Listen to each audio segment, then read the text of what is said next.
It's a pleasure to see you all this evening, and I'm very grateful for you for attending. And we're very happy to host this evening's lecture in partnership with VitrA Bathrooms and grateful to them for their ongoing support. The partnership with VitrA has explored a wide-ranging survey of topics, projects and innovative new ideas about the way people are rethinking the relationship between the built environment and society. And it has seen a diverse range of thought-provoking lectures and discussions featuring emerging and established international voices within architecture. This collaboration reflects a shared commitment to add social, economic and cultural value to society and inspire audiences both in person and across the UK and internationally as well as digitally. Some of these lectures are available online, and if you check the RIBA and VitrA page on architecture.com, you can look back over the many great talks we have hosted together over the 5-year partnership. Throughout 2023, the programme Forms of Exchange has invited a wide range of voices who are leading the way with new processes and practices that are redefining placemaking and the architectural profession, sharing the conversation around how architecture as a practice is shifting. And we've seen leading practitioners and architects that are building structures rooted in place, shaped by their context and values of integrity.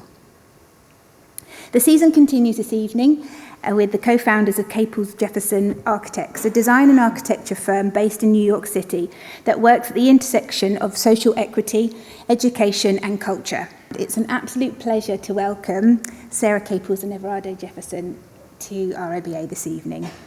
The architectural firm Caples Jefferson was founded in 1987, and the practice is very much the social equity work has gained national recognition in the US and has been published internationally for its exceptional design qualities. Together, they have been designing for underserved multicultural communities in New York for decades, providing thought leadership that is deeply rooted in practice.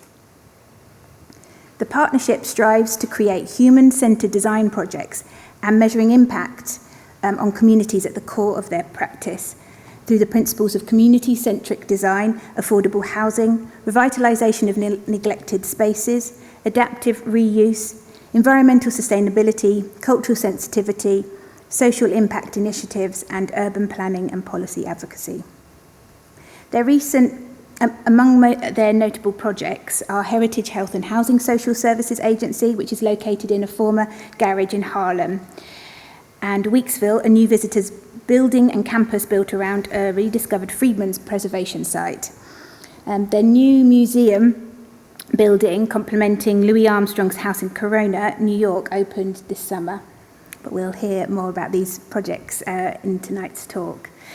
Their recent book, published by RIBA, Many Voices, Architecture for Social Equity, explores how to create beautiful buildings that truly promote social change. And you're very welcome. There's an opportunity to buy the book at the back after the lecture. The book really urges architects to approach equity projects with an open mind. And the volume highlights the need to dig deep into the diverse culture of local neighbourhoods. It provides techniques to encourage listening, communicating and fully engaging with users, resulting in imaginative design responses that draw on all the tools that the architect possesses. We are also very grateful to be joined this evening by the architect Canny Ash of Ash Sakula Architects, which she co-founded with Robert Sakula in 1994.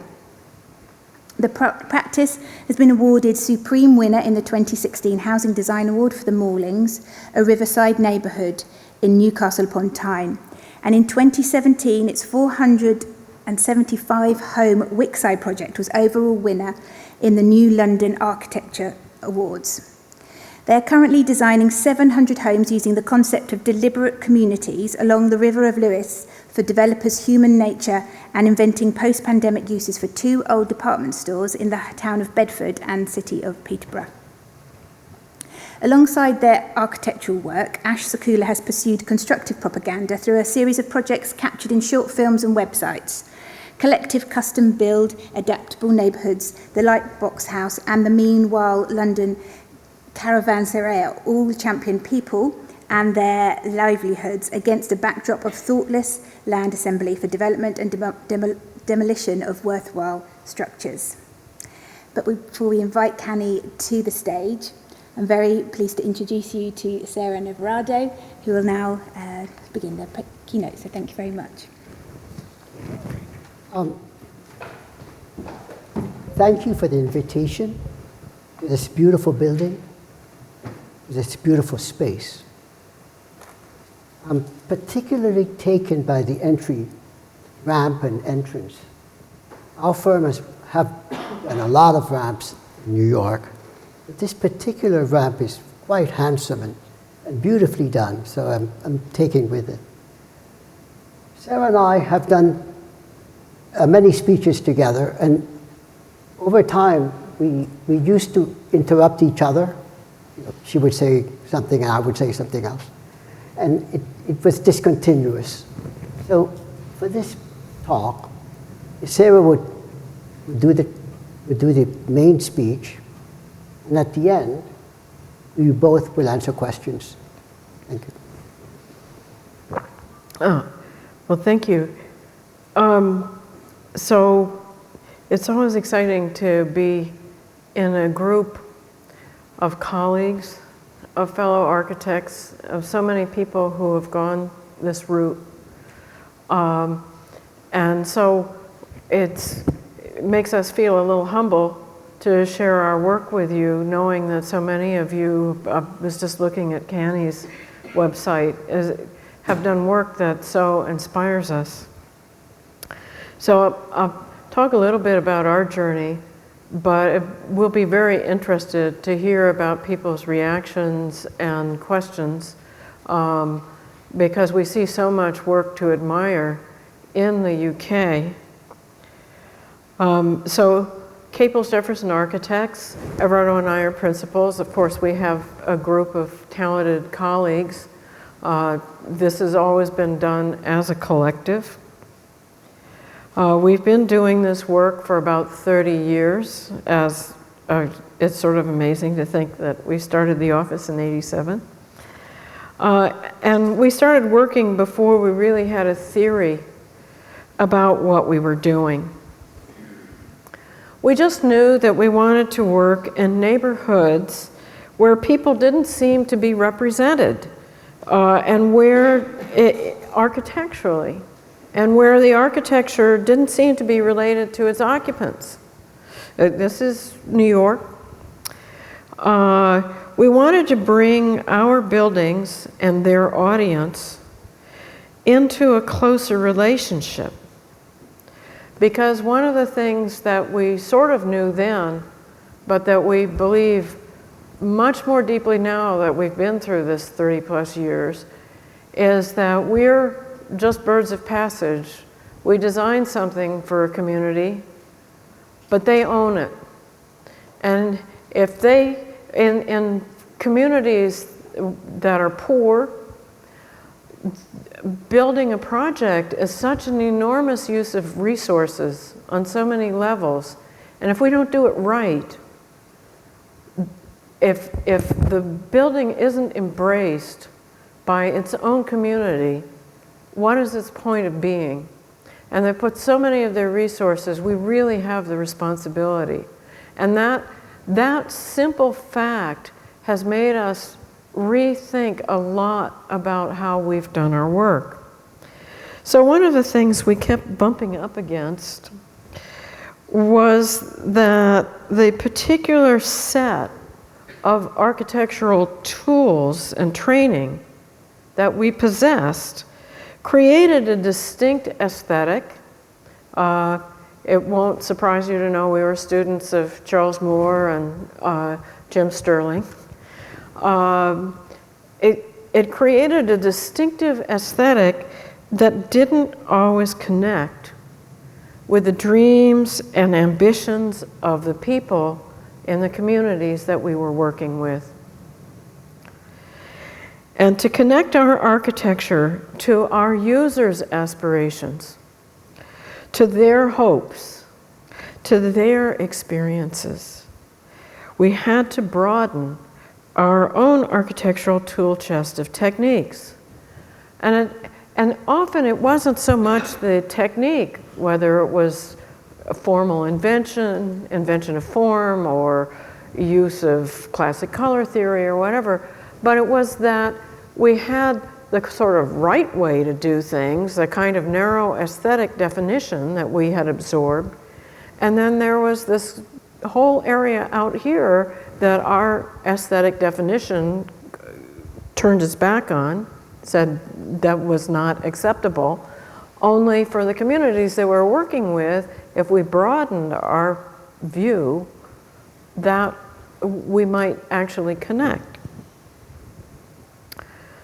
So we came to realize that we were making apparent things that are too often hidden.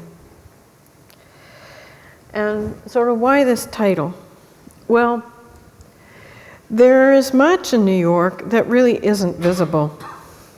Even people can seem invisible. Every night there's an army of people dressed like this who deliver millions of dinners.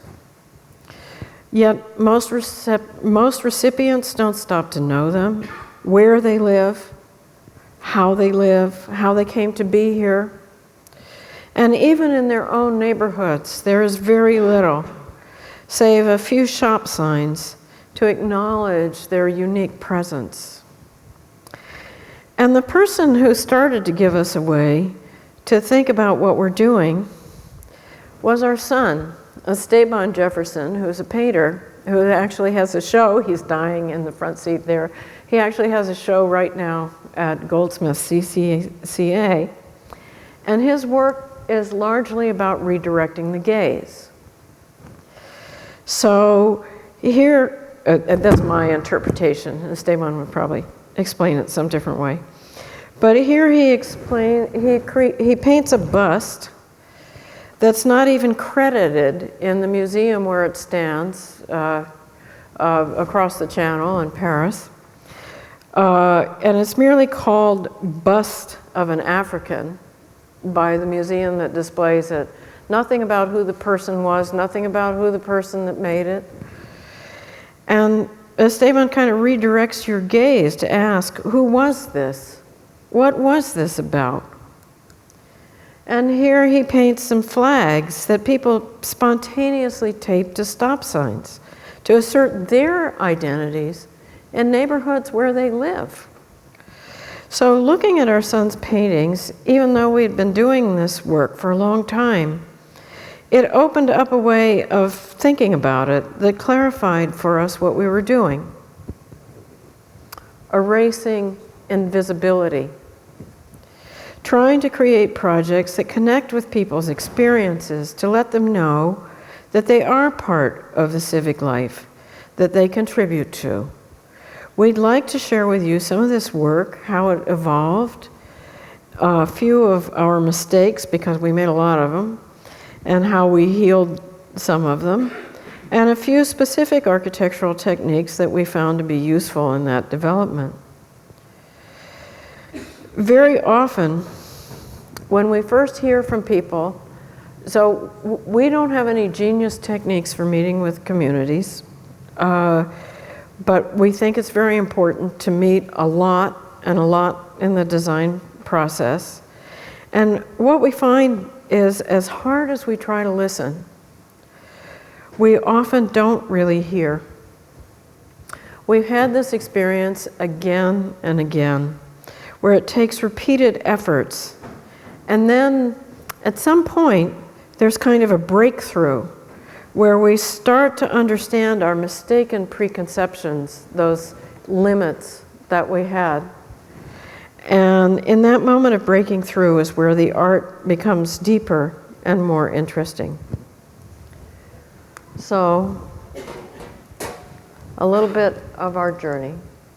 Oh, and we worked with RIBA to write this book, Many Voices, that came out earlier in the year. And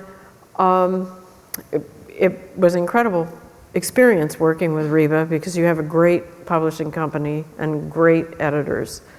And so we wrote this book. About half of it is work that we did ourselves, and about half people that we admire. And we decided, because we wanted to emphasize that these experiences are specific and unique. We talked with other creators and other people who are thinking about work for social equity and asked them to add their voices to the book, including some wonderful people from the UK, like Flora Samuel and the Harry and Josh from Calkin, and really people all over the planet who were doing work that was very specific, but also driven by many of these same things, where they find that if you listen and if you broaden your techniques and you broaden what you will consider as part of the work that you're doing, it's not just that it becomes more socially acceptable.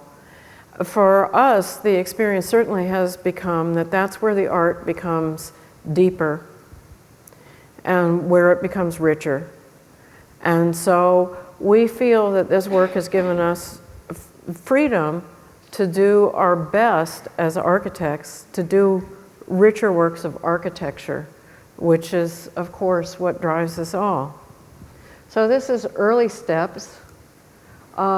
This was in the Bronx. So New York is divided into different boroughs that are actually on different islands. Long Island, Manhattan, Staten Island, and the mainland, the American mainland. We have one borough that's on the mainland, the Bronx. And they're places that were different cities and still have very different dynamics. And of course, within them, there are many sort of villagey places that have different dynamics. And they're always in flux. There are different waves of people that come in. So this was in the Bronx, which is a tough working class borough, mostly. And this was in an old burlesque theater, and in the offices in the burlesque theater, somehow our clients, the Association for the Help of Retarded Children, had decided to do a preschool for children with full-blown AIDS, because this was just the moment before there were medical interventions that would help children survive AIDS. So unfortunately, these preschool children were very ill, many of them, and their family situations were often very chaotic. And we came in with this idea that we were these classically trained architects who had worked for these hotshot firms, and that we were just going to bring design to the community. And boy, you see Everardo laughing. Boy, did we find out that that didn't work. And so our clients had us look into the theory of preschool education, and we very soon understood that we needed some spaces that were very defined and some that were very flexible so that the teacher could create the environment. And we found that where our tools did come in is that we could work with things like daylight. So even though this was a community where drug caravans went down the street at 4 o'clock every afternoon, it was a very challenged community at this point. We could create skylights as long as we made them ones you couldn't break into. And we could create a place of optimism and hope, but also of calm. And so the emphasis of calm and kind of an order that was energetic, a little energetic but calming, was very important for this. And then this, oh, I can look at this screen down here. Oh, it's not changing for some reason. Okay, so this second project was a typical Caples Jefferson Architect project. It was a garage in Harlem and an old social club that our clients, a social service agency called Heritage Health and Housing, decided to convert into a social services agency. So from garage to social services agency, sure. And so the first thing we did was we decided that they had to have a front door. And so we started by cladding this, but this is not where it ended. And we brought in an artist named Nathan Slate Joseph. And this was one of our first experiences where we thought we were communicating very clearly with our clients. And so we made this elevation to show what Nathan's installation of colored panels would look like and how it would transform this garage. And we didn't really think about it, but we kind of showed these lights, and the lights kind of changed the colors a little bit of this blue and green facade. And our clients approved it, and they loved it, they said. And then we got a phone call one night at midnight from Ana Pereira, who was the director. And Ana called and said, "I don't know what you're going to do, darlings, but this is a disaster." And we're like, okay, this is a great call to get at midnight. So Ana, what's the disaster? And she said, well, I don't know what we were thinking.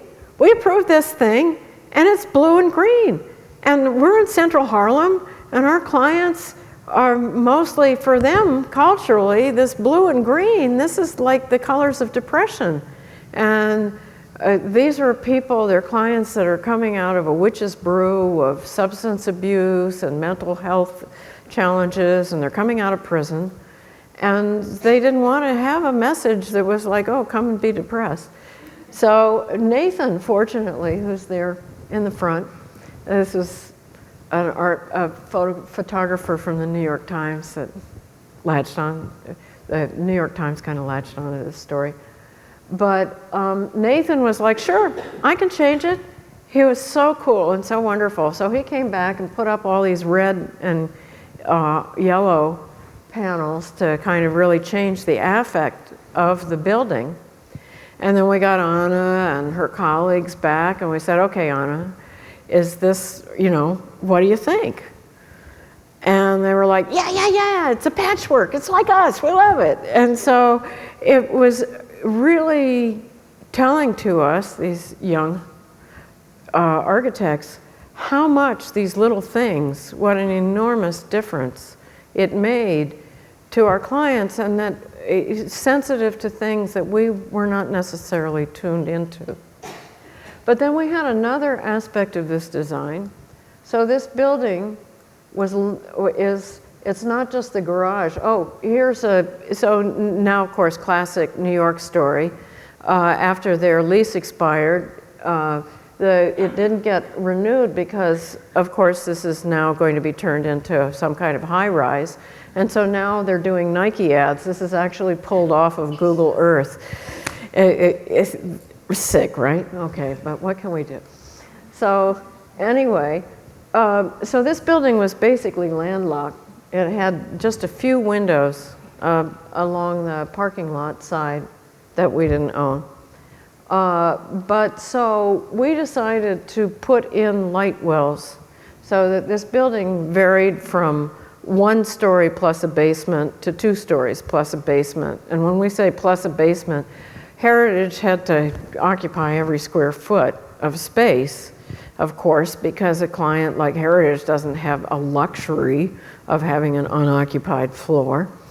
And so we had to figure out how to bring light, but they also had such a tiny budget that we couldn't even afford to glaze these light wells. We had to use plastic glazing that could be installed by carpenters who were carpenters in training for a program called CETA, where people coming out of prisons could learn skills and maybe become carpenters instead of just being stuck, not being able to earn a living. And we had these big debates over whether the light should be floods. We used analogies, theatrical analogies, so could be long troughs of skylight, like floods that would illuminate everything, or just these point skylights that would be like spots that you would really see the action of the light moving during the day.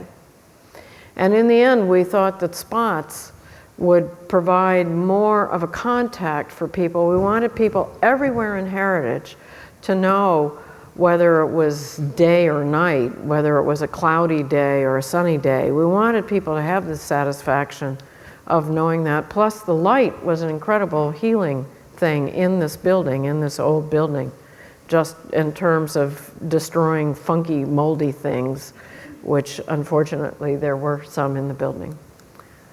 And so this is what you can see. This is one of these light shafts seen at a midpoint. And you can see how it does bring in this sort of light. And here you can see a little bit in color. And we wanted people to be able to see the action of the light, so we created a slot here so you can really see how the light works, so that it had a kind of a mystery, but that it also, you could solve the mystery in your own head of how it operated. And even here we are in the basement, you kind of felt this light, especially toward the end of the day or the beginning of the day. And a couple of years after the project had opened and Heritage was there, the new director, Jorge, came to us and said, "You don't know this, but you know, the light really changes during the day." And we said, "Okay, Jorge, you know, and what does that mean to you?" And he said, "Oh, it means a lot to us because we're you know, most of the people who work here are spiritually driven. That's why they do this work. And to see this light at the end of the day, we kind of stop when it really kind of bounces off and it's sunset. And it gives us a moment just to kind of be still. And of course, for us as architects, that's what I mean about when sort of listening and when kind of trying to relate to where your clients might be, it takes your art someplace deeper. And so we tried different abstract things. And this, for instance, was a memorial. We tried to, one of the things that you'll see, I'll skip over this very quickly just because I don't want to take too long. But we saw that a lot of the neighborhoods that we worked with really were interested in narrative and architecture. And of course, for us, that was kind of like a no-no. But it turned out that it had to not be a no-no. So, of course, we worked on this proposal for Martin Luther King Memorial, which clearly we did not win. But the central image was to line up the memorial, the Martin Luther King Memorial with the Washington Monument, which is a big deal in Washington, as you can imagine, and to have people walk across just a few centimeter of water, because the analogy was that Martin Luther King took people across the water.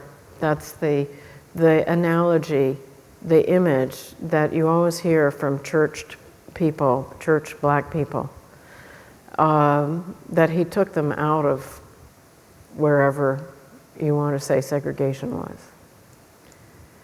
And that sort of, those decolonializing narratives, you'll see one in a moment. But before we get there, there's Queens Theater. So Queens Theater, Queens is another borough of New York, and it's very ethnically diverse. There's something like 140 languages spoken there, and all these different ethnic communities. And the New York State Pavilion from the 1964 World's Fair, New York State decided that rather than tearing it down, they would save money by giving it to the city of New York. And the city of New York still hasn't found a use for this Brobdingnagian open center, but they did turn something called the Theaterama into Queen's Theater. And so then we came along, and the Queen's Theater was pretty successful, and they wanted a backstage and offices and a reception area and a place for parties. And we often find that we have these things where people come and say, it's a multi-purpose space. And we say, what is that? And then we have to find the specificity of it, because, you know, it can't be just a room with some movable partitions. It has to be a real space, right? So the real space here is that swirling figure.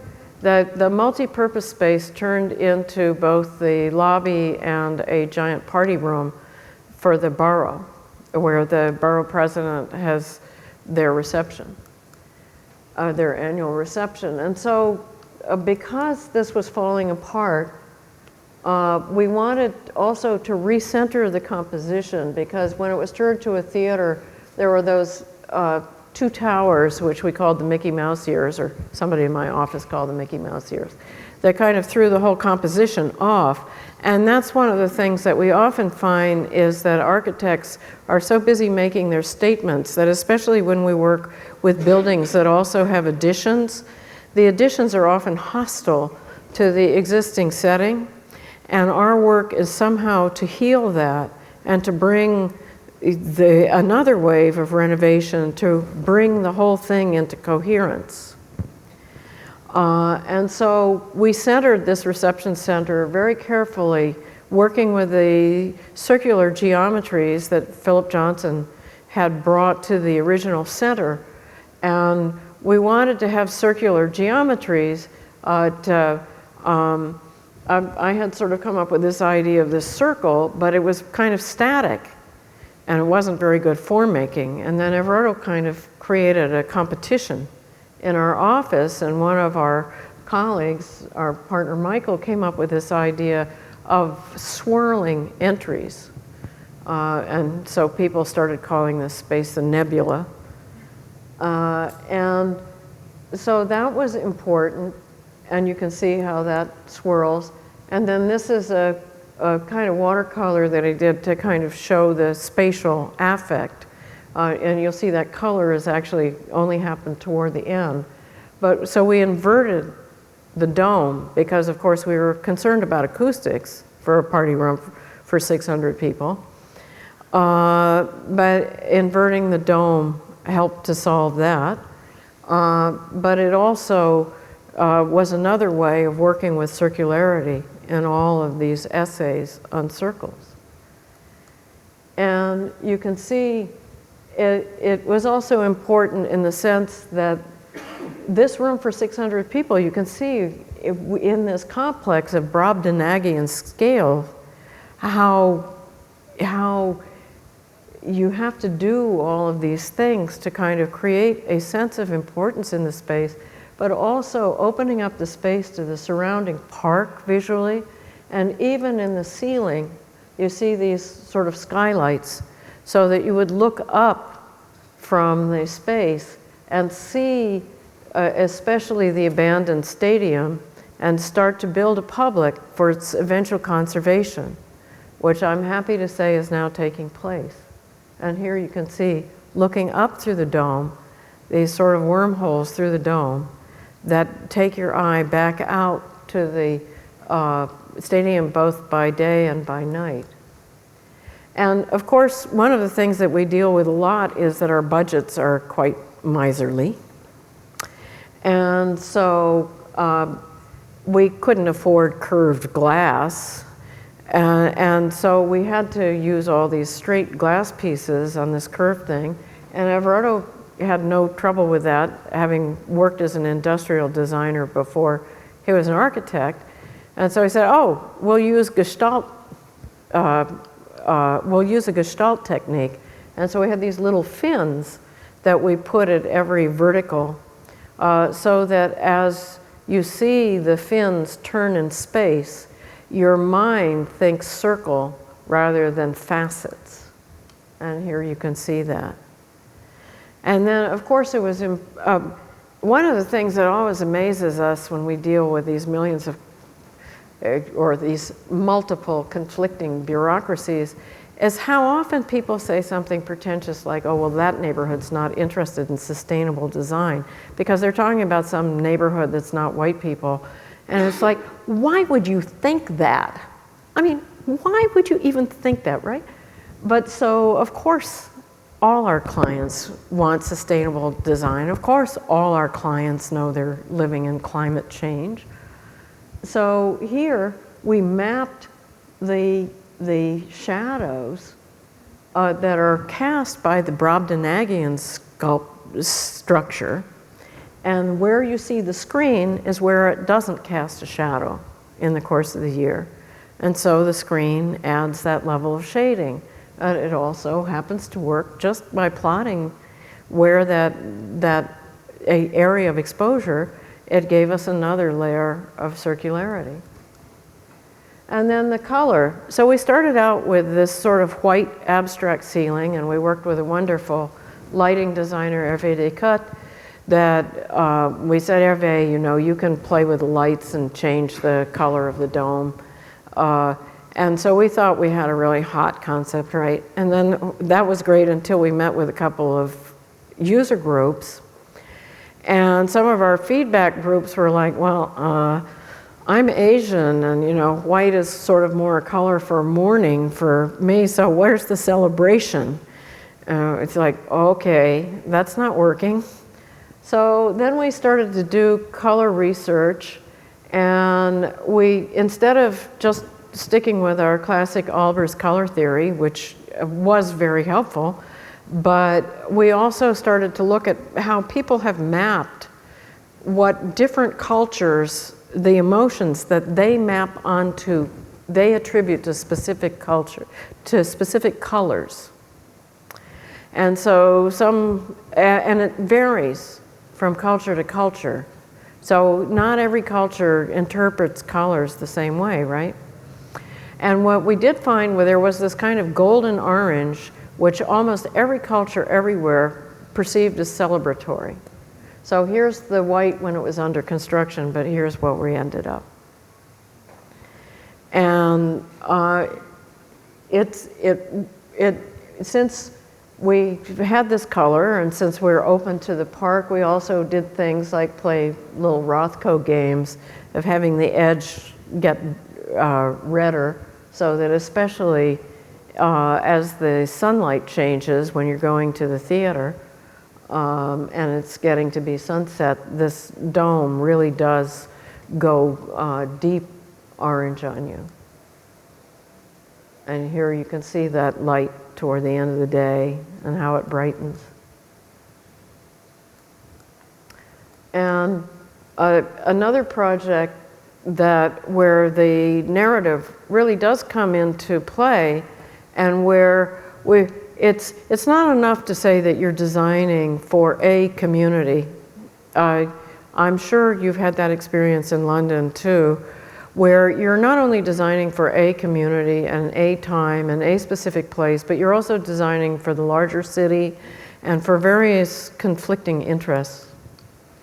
And so this site, Weeksville, was an African American heritage site that it's a wonderful story. In the 1960s, in this African American neighborhood, people started researching African American history because it wasn't taught in New York City schools.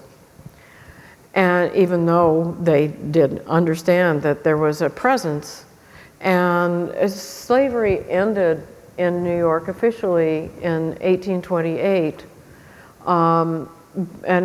but it took a while for freedmen to be able to afford to purchase land and build villages. And one such group was around a longshoreman named James Weeks. It was known as Weeksville. So the historians started to research where it was in public records in the Brooklyn Historical Society. And one of these researchers got a friend of his who was an urban planning professor at Pratt and also an amateur helicopter pilot to fly over the neighborhood and classic architect's story, classic Nolli diagram, they saw these 4 houses off the grid. And that's really how it was rediscovered in the 60s. And so these 4 houses, when they went down, one of the women was a descendant of the people who had built the buildings. And she said, sure, this is Weeksville. And she knew the story. And the neighborhood was so excited, they organized themselves with dime drives by the Boy Scouts, and they preserved these houses, not the city, not any, special person. And after about a 20-year effort, the city helped Weeksville acquire the land around it. And our job was to create the larger campus and the visitor building, because these houses were not designed to have buses of 45 excited school children come and visit. So we started working with our museum clients, and they wanted to celebrate this moment of Afrocentricity when the buildings were rediscovered, when Black Pride led to all of these acts of discovery and self-discovery. And they pushed us to create forms that were derived from African architecture. They were very excited about it. And they were very proud of what we were doing. And then we went to the City Public Art Commission. Oh, and we had these forms, and they were along an old Indian road, the entry and all of this stuff and then we went to the Public Art Commission, and the Public Art Commission rejected it out of hand. And they had a little seminar with us and our clients where they showed us what we should be designing, and they showed us buildings by Sfera Fenn and Carlos Scarpa. And they said, this is what you should be doing. And it should be subservient to the historic buildings and so on and so forth. And so the idea that we would need to design it in more geometric, Eurocentric forms, if I can use that expression, Everardo was very determined that we not lose sight of what our clients were looking for. And so he said, okay, we'll just change strategies. We'll create these forms, and we'll do things like erode the end so that the view that they love of the historic houses is framed and reframed. And we'll keep it transparent so that you can look through even when you're around the block and see the historic campus. But we'll also use patterns derived from African art. And we'll weave them into the building not only at a 2-dimensional scale, but at 3 dimensions and even a temporal scale. And so we looked especially at the art of the diaspora of the the area of Western Africa where most African American, where their ancestors were descended from, and of the art back and forth, the transoceanic art of this diaspora. And we started to look, these are some watercolor drawings that I did, where we're starting to map these colors onto moments like coming along the old Indian Trail into the complex. And also you can start to see these uses of pattern, not only for things like joinery of stone, but also the shape of the structure in that clear hallway. And even the frits you'll see in a moment. So here's that structure, and then as we did sustainable studies and we were looking at the shading, so the glass was clearer looking out and then overhead darker, we realized that we could heighten that effect, make the hallway even cooler, and also you start to see that pattern in one place when you come into the building and in another place when you come out. And here's the frit, which is based not just on your random dots, but on a Congolese fabric. And even the fence. And here's how the building unfolds. And this is looking through that entry along that old road, which is how Weeksville was off the grid. And here you are looking at that framed entry where it's always, that frame end, that eroding end where it's always emphasized, and from around the block. And even the benches and the walkways leading you both into the property and back out to the surrounding neighborhood. And even when you're in a meeting room like this, being attached back to the site. And of course, there's the frit with the little shadows. So you have the larger shadows and the smaller shadows. And always bringing you back to the awareness of the ancestors, as our clients call them, and whispering to you even when you're walking along the sidewalk. This was a local art project. So it's a quote from Olivia Butler. And again, this is the kind of thing when the building really is owned by the community and they have their own way of making the place their own. So this is a quote from Olivia Butler, the Afrofuturist author. Paradise is one's own place, one's own people, one's own world, which they made to add to the fence.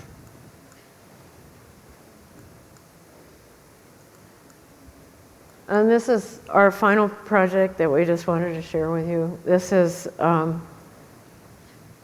the Louis Armstrong Center. So I don't have to explain that Louis Armstrong was one of the great American artists. You probably all know that. And that his work, his music is in the DNA of everything we listen to today. Whether it's hip hop or Afrobeat or jazz. It's the idea of the overlapping solos, the idea of playing.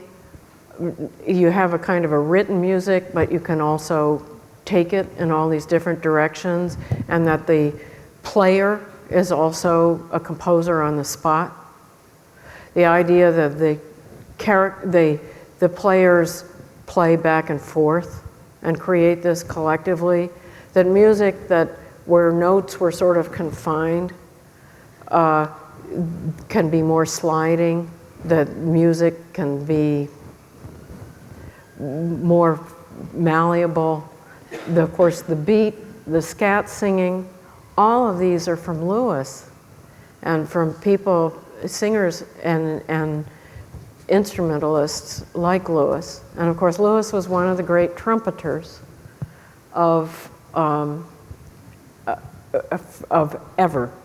that ever played. And we know things like Wonderful World, that's very kind of mellow and romantic, but the opening bars of West End Blues that he played as a young man are still some of the most radical sounds in music today. And so this was Louis Armstrong, who chose to live in an African-American neighborhood, not that he had a lot of choice, but was Louis, Everardo has a great way of putting it, that Louis was both beyond the neighborhood and of the neighborhood. And Louis was very interested in living in his neighborhood and being a regular person and having a regular life. But at the same time, he was this extraordinary musical genius. And so he and his wife had this house in this working class neighborhood of Queens, and that had been turned into a house museum. And then the museum acquired a lot, catty corner from it, and they wanted an archives and a visitor center. And this is Louis's house. So you can see how they fancied it up a little with brick cladding and a garden the year before Louis died, so that people from the neighborhood could go hear concerts in this garden, which still happens today. And first this became a house museum, but then we were kind of brought in to build this new building.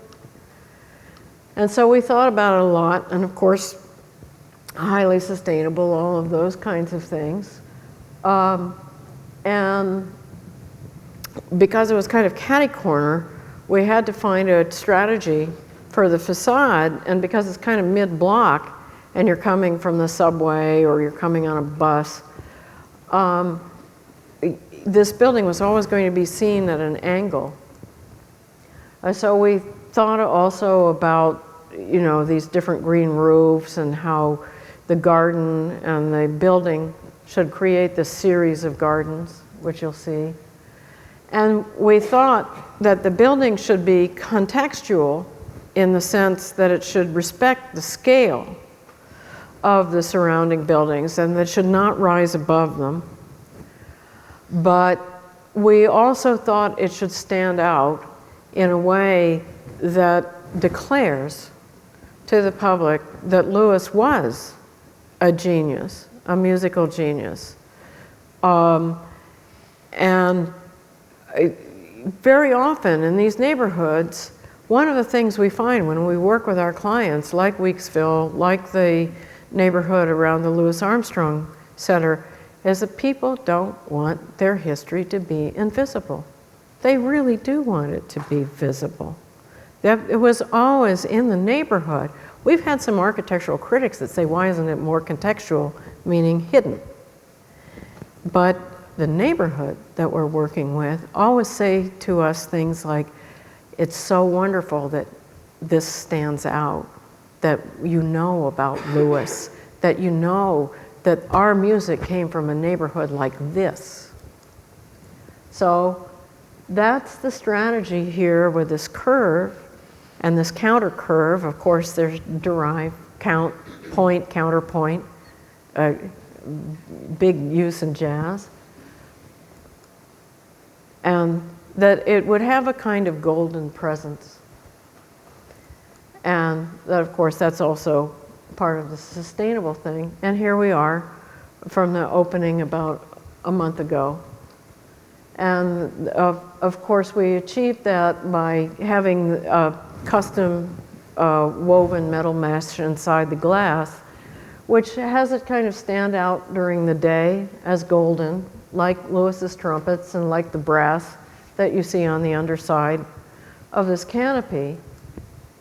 But then at night, as it gets brighter on the inside, and of course it gets darker on the outside, then if there's an event happening, you see into the center and you're welcomed in.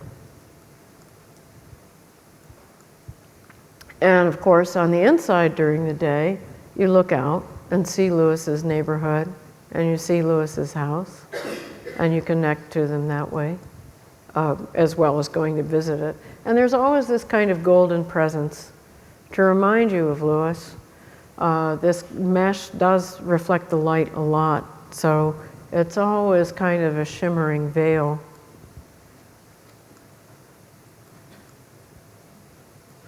And then you have to go into a darker part, because the exhibits, like many museum exhibits, are full of fragile artifacts.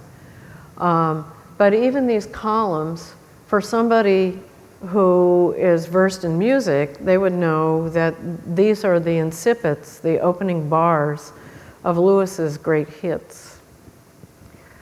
So there's these different layers of narrative that people can latch onto while they're enjoying the narrative of Lewis's life.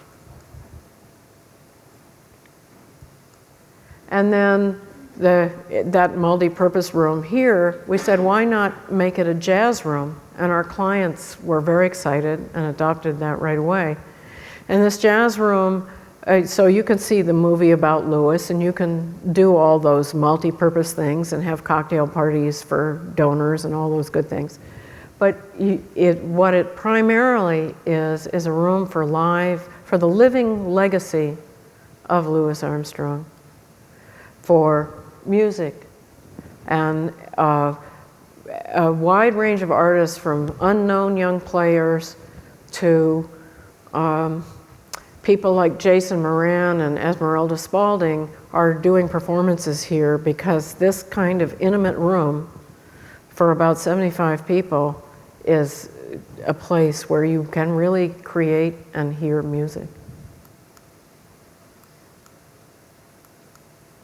And then for the curators and the conservators upstairs, that's more of a place of light.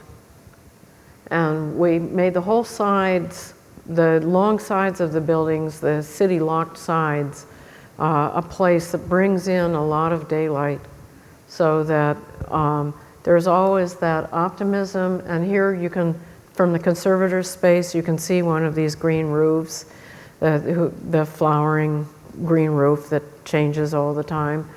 And so it's tilted so that the gift is really given back to the workers and to the surrounding buildings in the neighborhood. And of course, here's this canopy, and this canopy, and right across the street, you can see just that little edge is Lewis's balcony from his study. And these kind of things that happen, that when people make these buildings their own, on the opening day of the museum, on both this balcony and Lewis's study balcony, about 12 of the greatest trumpeters in jazz got up and played a concert of Lewis's hits. And so even the brass canopy became a reflector for the music, an amplifier. And talk about a magical moment. So that's where I'll end my pitch.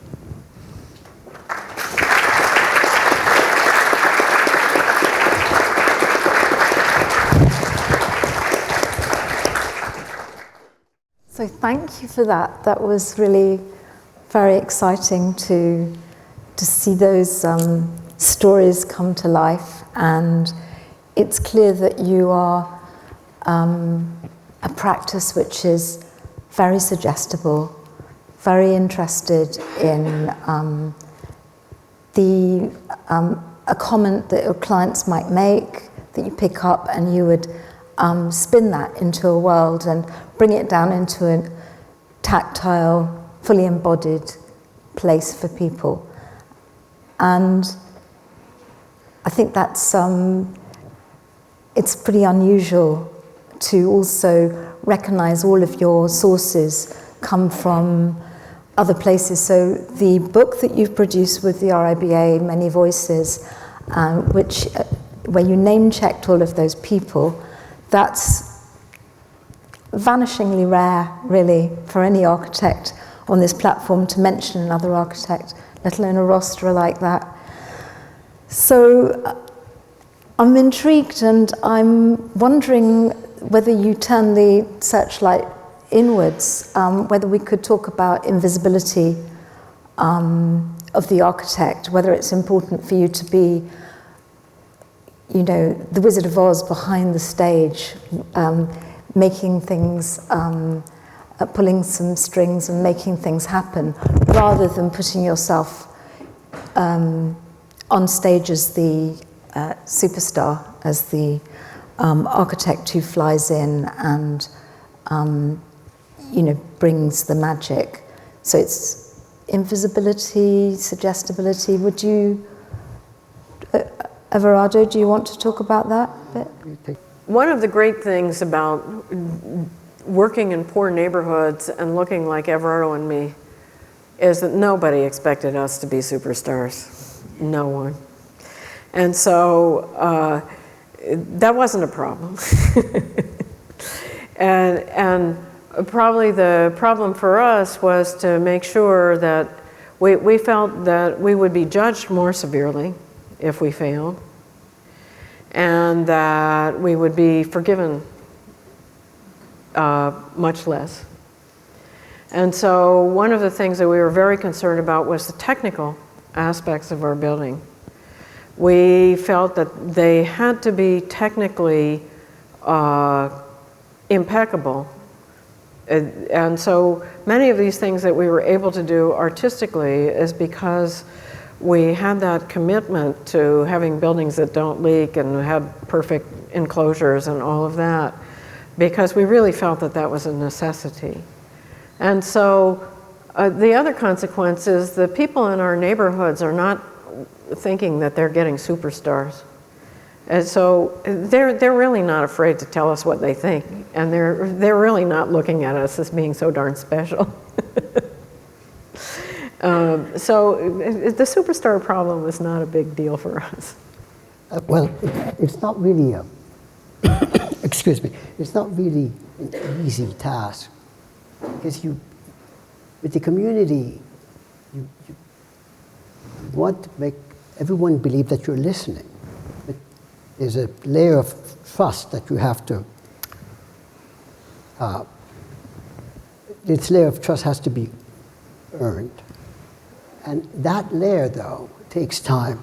And it's for one example was that we told the client we were doing public housing in Brooklyn. And at the time, they were putting in bulletproof glass on the buildings with stainless steel vertical mullions. Yeah. And we told the community that it was bulletproof, but nobody believed that. Who would put in bulletproof glass? The cost of that was enormous. And some kid went up on the building and shot. And Every single pane of glass. It was a very hot issue in this neighborhood because a principal had died in crossfire. And the parents told us that they were not going to send their children to this community center, that they were going to be latchkey children because they didn't trust this. And Everardo goes out and sees 2 panes covered with cardboard. And he was like immediately, what is wrong here and why can't you fix this? And this is terrible for the neighborhood that you have things that are broken. And they're like, Everardo, calm down. It's the proof. Now everybody in the neighborhood is talking about how it was real, that what you told them was real. And in fact, now they send their children to this community center. So that was a long process. there are many stories like that. Yeah. There are other stories where they just get so angry at you that they just walk out. That is a sort of fine line to tread, isn't it, between being the wizard that comes in with however humble you might like to be as a listener. At some moment you have to deliver the goods, and it can't be banal, because you're working with people who are living in quite difficult, banal situations. So you have to deliver the magic. Is that not true? Well, let me complete that other story. Looking at institutional clients, Columbia University, the same events happen. Clients get all upset and start to yell at each other. So it just doesn't happen in communities, it happens in institutions. So in a way, you start to see that it's an even world. This as an architect, You can see the section cut. You can see the cut at the lower end. You can see the cut at the section end. And at some point, they become the same. So like, we're all kids, basically. We all have our egos. It's just working with people is contested space. Is this what you're saying? Yeah. At the same time, I'm just wanted to dig in a little bit to how you do navigate and pull out the goods, because you said very clearly that you didn't have any magical techniques that you could share with us all about working with communities, that you didn't have a special toolkit. I think what you meant by that is that, every situation inspired its own toolkit, because don't you always need a few tools? Well, I think you have some brilliant people in England that, some of whom we interviewed for this book, who have far more profoundly developed techniques for contacting neighborhoods and speaking honestly with people. And this whole trust building thing is so important, that people feel willing to tell you what they think. Because the first thing is building enough trust where they feel like you're not just wasting their time. Yeah. So we don't have some special revolutionary insight that, press this button and you've got success. It turns out getting that moment of trust is very important, but then being open to that moment of trust and listening, and being willing to basically have, what we found time and time again is we have to be willing to be failures.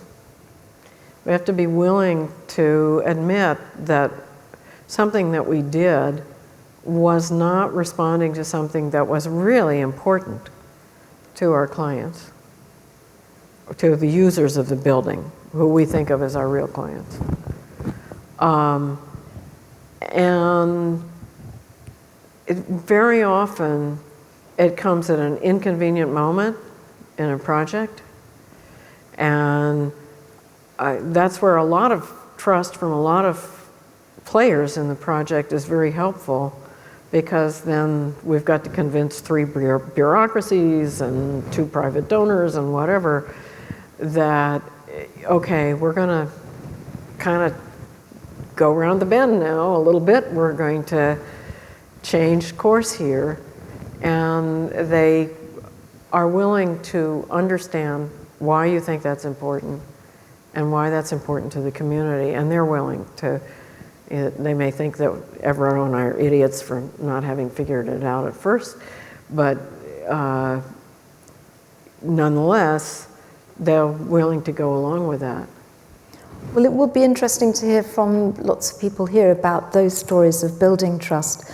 But can you say a little bit more about the, if you like, the compost that you develop with your clients, so that they've seen you work at a design, they've seen some concepts flying across the table, they've been engaged with some of them and then been disappointed because you dropped those ones and you developed another one. Every design story, I guess, has many chapters, red herrings, like complexity. Unless you do that thing that I was talking about at the beginning, where you make friends with your clients, but then you do the magic in a black box behind the scenes, and then you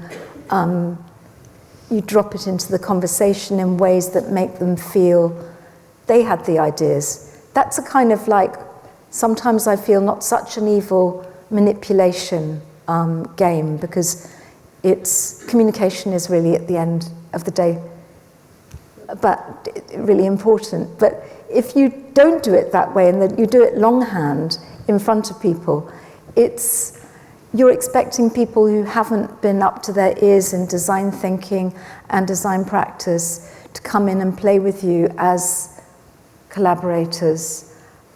And I often find that there is this tension of the chicken and the egg, and at what point in the chronology do you bring a bit of the unexpected forward?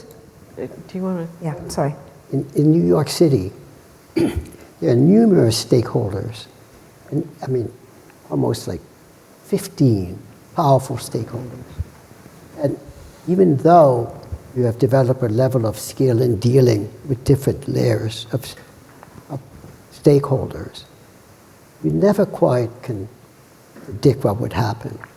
So on Louis Armstrong, we told the project manager that the zoning was going to change and he should do A, B, and C right away. He refused. Zoning changed and the project died.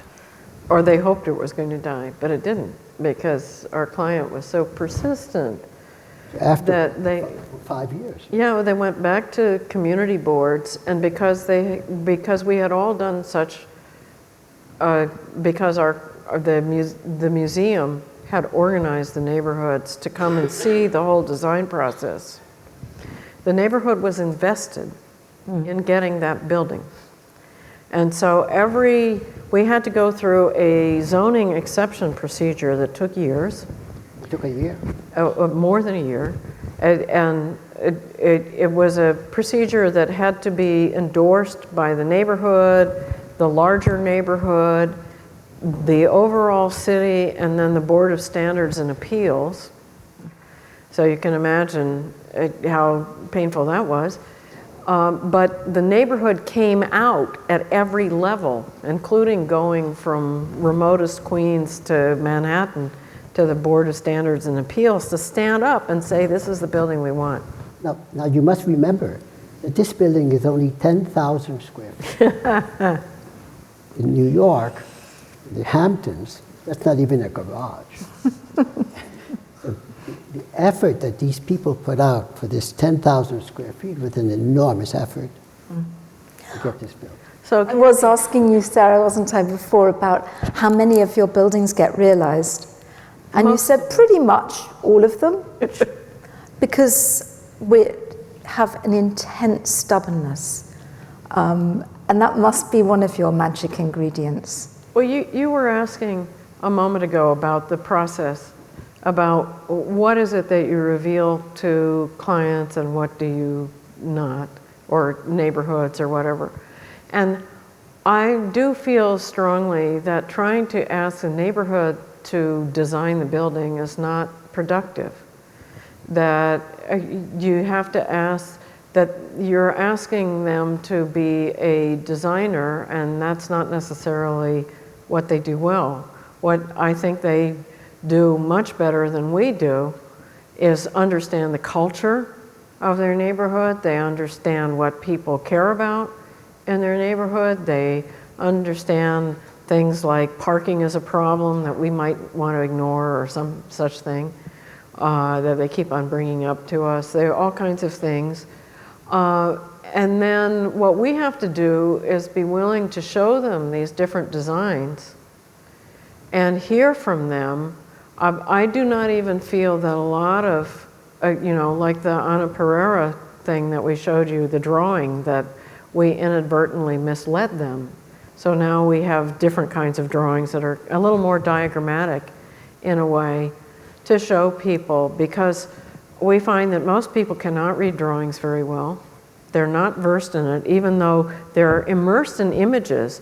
If you show them something that looks like Instagram, they're more likely to understand it than if you show them traditional architectural. Is that not our problem, though? Oops, sorry. Yeah, is that an architectural problem? I think that's so. I think it is, and so thing to sort. Yeah, to sort of so you can only understand certain things from community dialogue, and you're not asking the community how to fulfill the brief. You're not asking them how to structure the building. You're not asking them how to make it safe.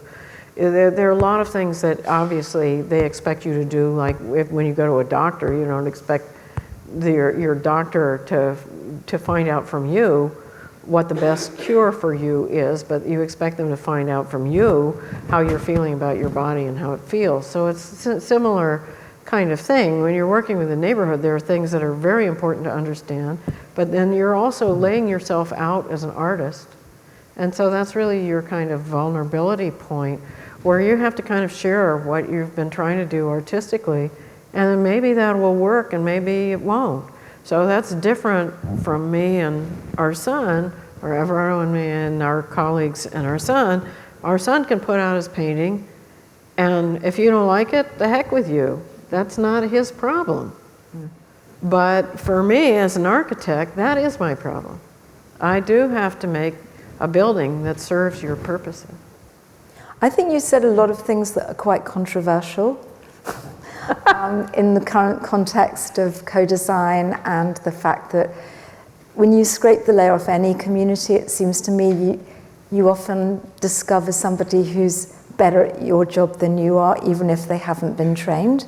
But I don't know, maybe that's just, there's also a truth in the fact that somebody needs to hold on to a structure, and I know that you came from construction management at some point, Everardo, and so there is probably some kind of steeliness in your practice which recognizes the pragmatics of delivery and making things work.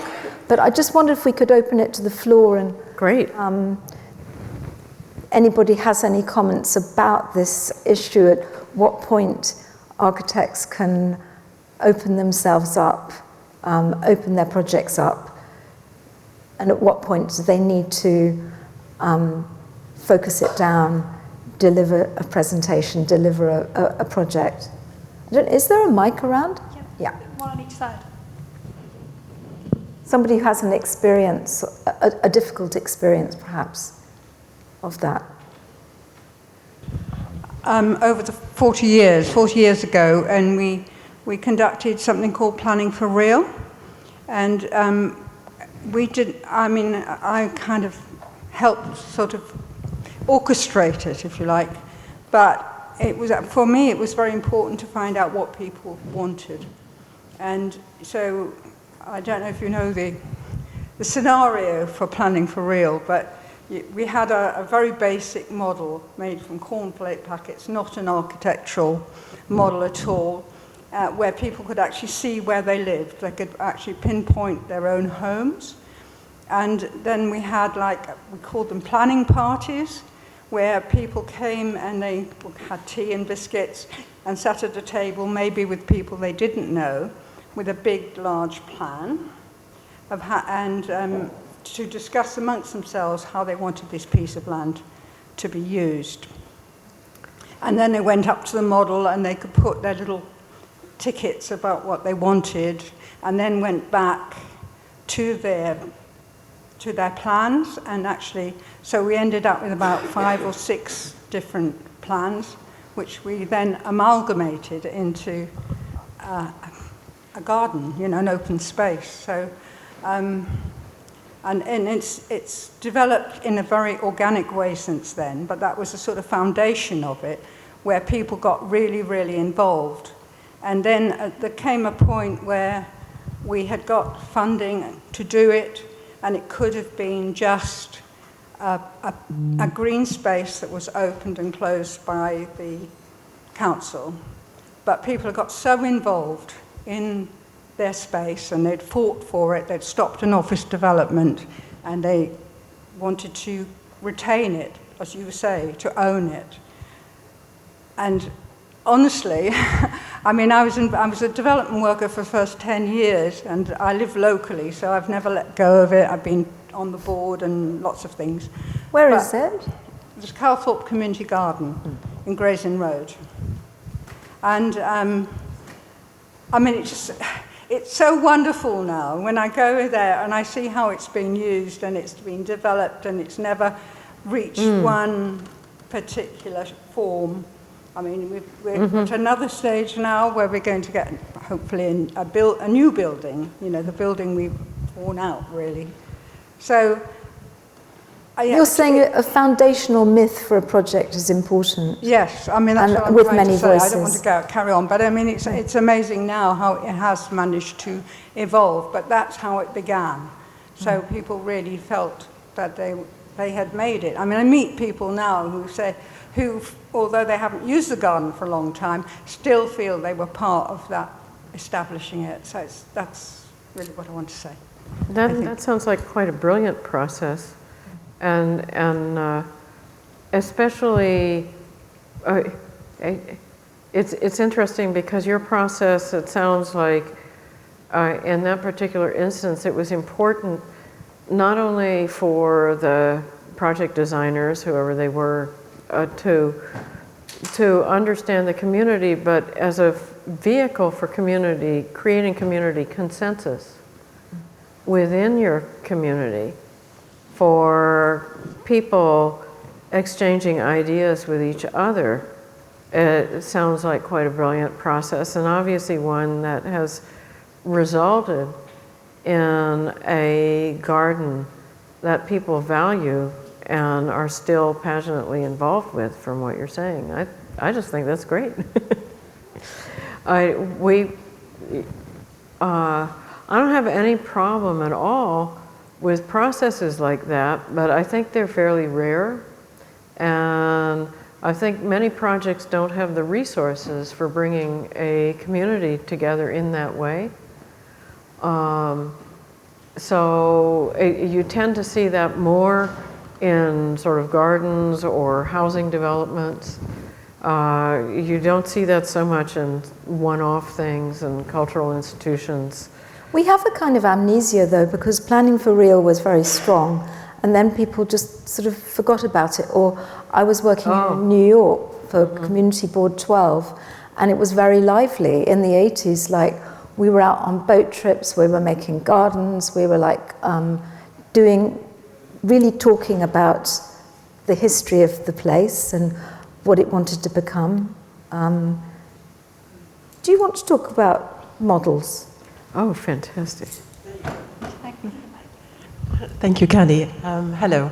My name is Angela Koch. I run a very small practice called Imagine Places, and I'm not an architect, so I'm quite coming to the party, gate crushing, but that's sort of what I always do. I need to, and I think that's one of the things that I find allowing other disciplines basically in that space, allowing neighbors and people with lots of experience into your space when you design, I think is a particularly helpful attitude. I think, Sarah, you said you broadened your perspective. And that broadening of perspective needs a process and space and time. And I have found, I do this with a lot of, not on a building scale, really more on a neighborhood scale, on a site development scale.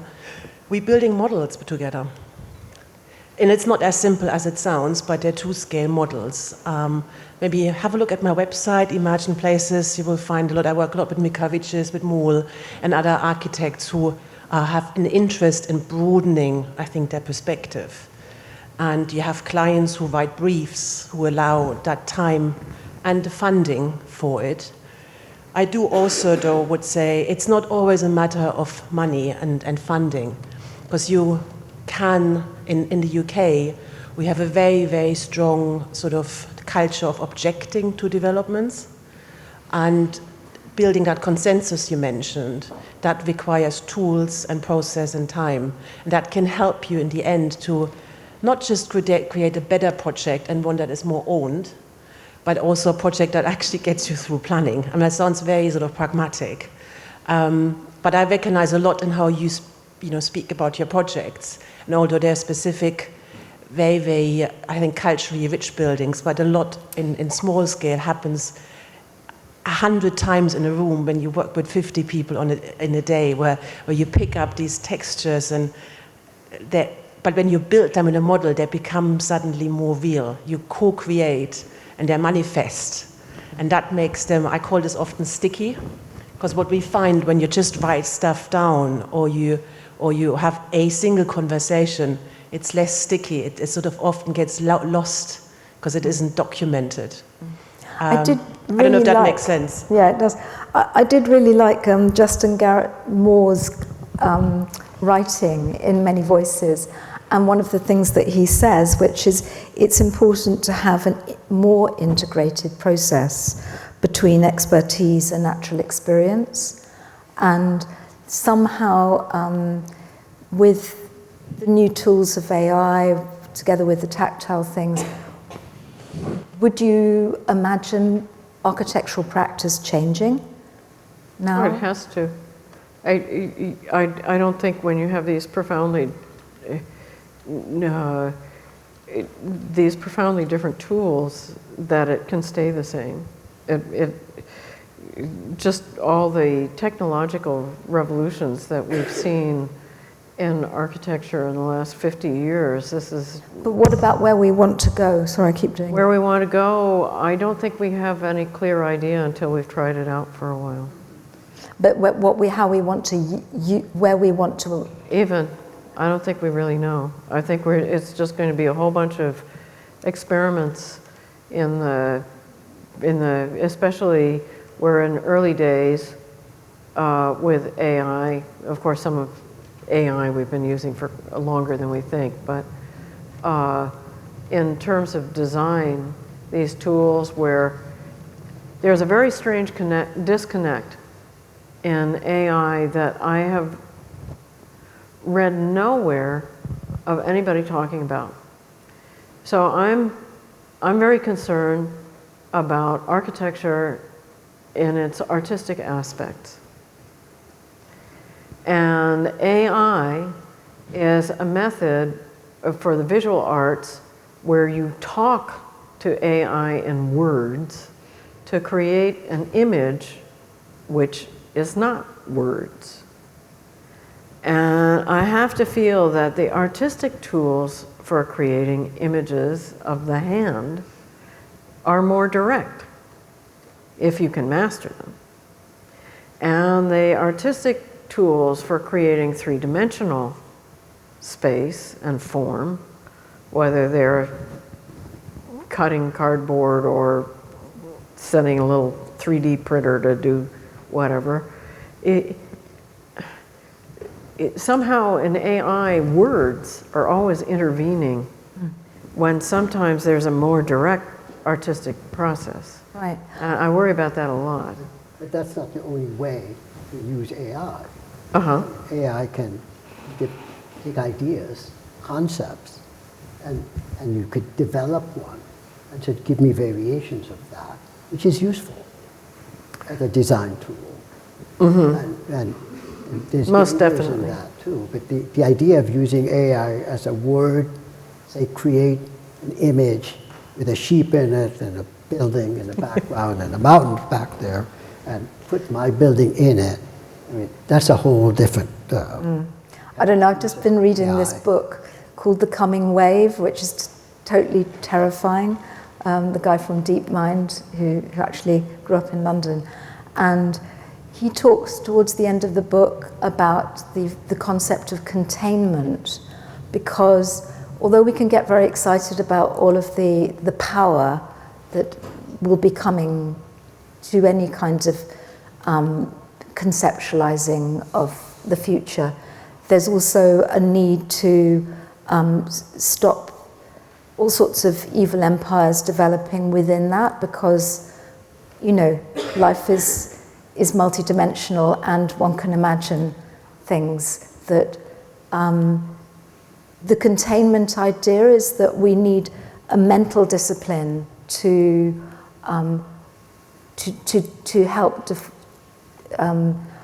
ourselves as a globally think for the best and plan for the best. So I don't know what that means for future architects and working with neighborhoods, but I have a feeling that is the big question for young architects now, or for us as older architects. I belong to a committee in New York that deals with primarily with landmark buildings and how to preserve them. And the issue I see developing is one where we get so technically minded, you know, the green issue, carbon zero issue, all these issues, you know, the grid for apartment building, the efficiency, all that efficient kind of efficient issues and Technocratic stuff. Functional issues. That 20th century architecture is function. If it doesn't function, you got a problem. And Sara and I have been talking a lot about light. How do we do all these really efficient, beautiful buildings with carbon zero and all of that, and make it delightful? And you can't forget that. You can't forget a beautiful color, a beautiful material.